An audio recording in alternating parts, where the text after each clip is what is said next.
अस्सलामुअलैकुम, मैं हुमारी अली। आप देख रहे हैं मेरा चैनल। हॉस्पिटल में लेडी डॉक्टर से दरिंदगी करने से पहले फौहश वीडियोस देखी, रेड लाइट एरिया का चक्कर लगाया, एक और लड़की को हिरासा किया गया।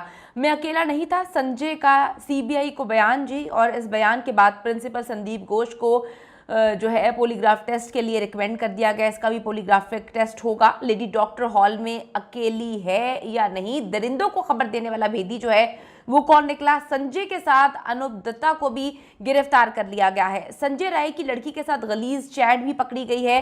बाबा का ख्याल रखना, डॉक्टर मोमिता देवनाथ का आखिरी मैसेज जो उनके बाप को बहुत तकलीफ दे रहा है, जो बार बार उस मैसेज को पढ़ रही हैं, रो रही हैं, धाड़े मार मार के रो रही हैं, चीख रहे हैं, चिल्ला रहे हैं और ये बात कह रहे हैं कि काश हमें पता होता कि हमारी बेटी को कत्ल करने के बाद भी उसकी लाश के साथ बेहुरमती की जा रही थी, हम बाहर इंतजार कर रहे थे। हमें प्रिंसिपल ने कहा कि आपकी बेटी ने खुदकुशी कर ली है, रुके, हमें सारे मामलात को देखने दें। हमें घंटों बिठा के रखा, हमारी बेटी का चेहरा हमें नहीं देखने दिया। काश हमें पता होता। ये सोच सोच के, ये बयान कर करके उनके वाले साहब रो रहे हैं कि अंदर उनकी बेटी के साथ की बॉडी के साथ जिनसी ज्यादती की जा रही थी, गंदे फेल किए जा रहे थे, उनकी प्राइवेट पार्ट्स में चीज़ों को इंसर्ट किया जा रहा था उनको कत्ल करने के बाद। और वालिदैन बाहर बैठे हुए थे, तो वो बार बार इस मैसेज को पढ़ रहे हैं, तकलीफ में रो रहे हैं, बिलक रहे हैं। हॉस्पिटल में लेडी डॉक्टर के साथ दरिंदगी करने वाले आहिस्ता आहिस्ता सीबीआई की गिरफ्त में आ रहे हैं। पुलिस ने तो केस दबा दिया था, बिल्कुल केस को ख़त्म कर दिया था कॉलेज स्टाफ के साथ मिलके, उसके बाद आप देखिए हॉस्पिटल स्टाफ के साथ मिलके, प्रिंसिपल के साथ मिलके। लेकिन सीबीआई को पहले दिन से ही संजय राय पर शक था कि वो झूठ बोल रहा है और इसीलिए उसके जो मुख्तलिफ टेस्ट हैं वो किए गए, उनका इंतजाम किया गया। लेकिन प्रिंसिपल संदीप घोष की तफ्तीश में साबित हुआ है कि जी वो झूठा है और असल दरिंदों को बचा रहा है। ऊपर मिनिस्टर्स का हाथ है, मिनिस्टर के कहने पर, सीएम के कहने पर वो सब कुछ कर रहा है। इसीलिए अब घोष का भी पॉलीग्राफिक टेस्ट किया जाएगा। ये टेस्ट बड़ा इंपॉर्टेंट है। इस दौरान संजय राय ने होशरुबा इंकशाफात किए हैं, जिससे जो सीबीआई है वो तो चकरा गई है। सीबीआई पे भी काफ़ी प्रेशर है और प्रेशर आप देख लें कहाँ से है। सीएम की जानिब से प्रेशर है।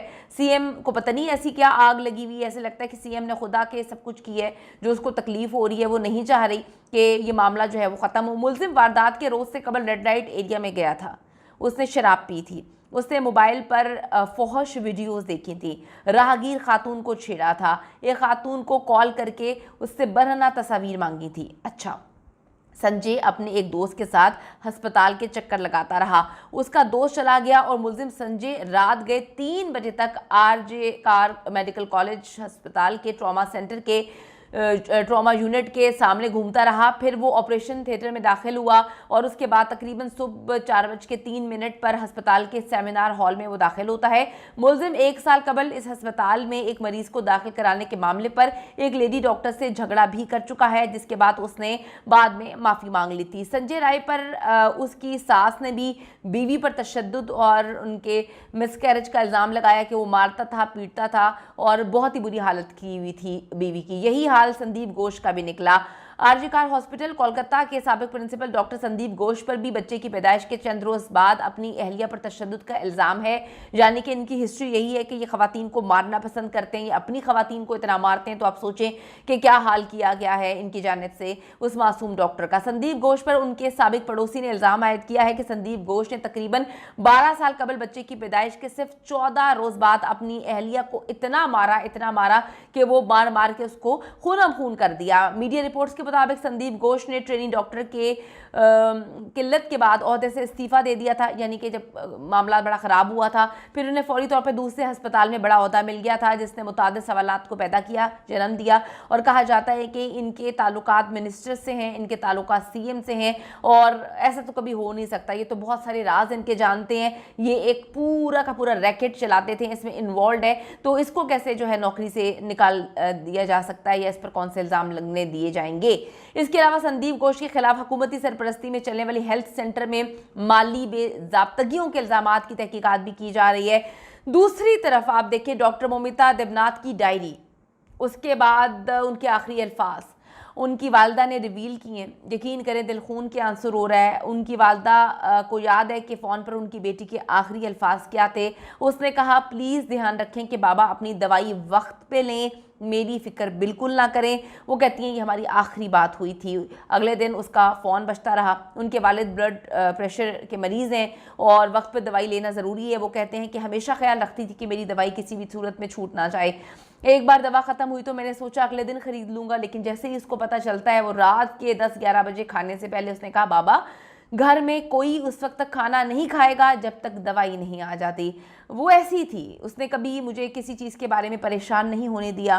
और वो कहते हैं, वो रो रहे हैं, वो मीडिया पे बात करके रो रहे हैं, वो सीबीआई के सामने दुहाइयाँ दे के रो रहे हैं कि मैं कितना पागल बाप था, मैं कितना बुरा बाप था कि मेरी बेटी को इन्होंने, दरिंदों ने इतनी बुरी हालत करके कत्ल कर दिया।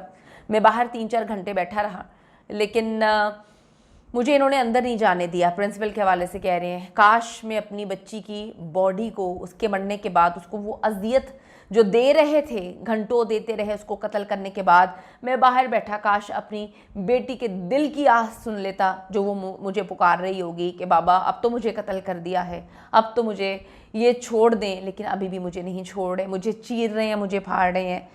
ये बहुत तकलीफ दे है उस बाप के लिए, किसी भी बाप के लिए, चाहे वो नूर मुकद्दम के वाले साहब हों जो अपनी बेटी बिल्कुल सही थी और कमरे में जाके देखते हैं उसका सर अलग पड़ा हुआ है, धड़ अलग पड़ा हुआ है, या इस डॉक्टर के वालिद हों कि जाकर देखेंगे बेटी की टांगें एक तरफ खुली हुई है, दूसरी उसको पता नहीं क्या उसके साथ किया है।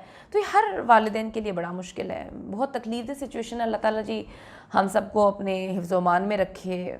और मैं चाहती हूँ कि इन दरिंदों को कैफ़े किरदार तक पहुँचाने में पाकिस्तानी जितनी भी आवाज़ उठा सकते हैं हम आवाज़ उठाएं। इंडिया पाकिस्तान में किसी एक को अगर अच्छे अंदाज में सज़ा मिलेगी तो शायद फिर दूसरा मुल्क उसको देखा देखी जो है ऐसे दरिंदों को कैफ़े किरदार तक पहुँचाए और सज़ा दे। पाकिस्तान से किस जगह से आप देख रहे हैं, दुनिया से किस जगह से आप देख रहे हैं, कमेंट ज़रूर करिएगा। और डॉक्टर की फैमिली के साथ हैं, उनके साथ हम यकजहती करते हैं, उनके साथ हम खड़े हुए हैं जब तक इंसाफ नहीं मिल जाते, ये ज़रूर अपने कमेंट में मेंशन करिएगा। शुक्रिया।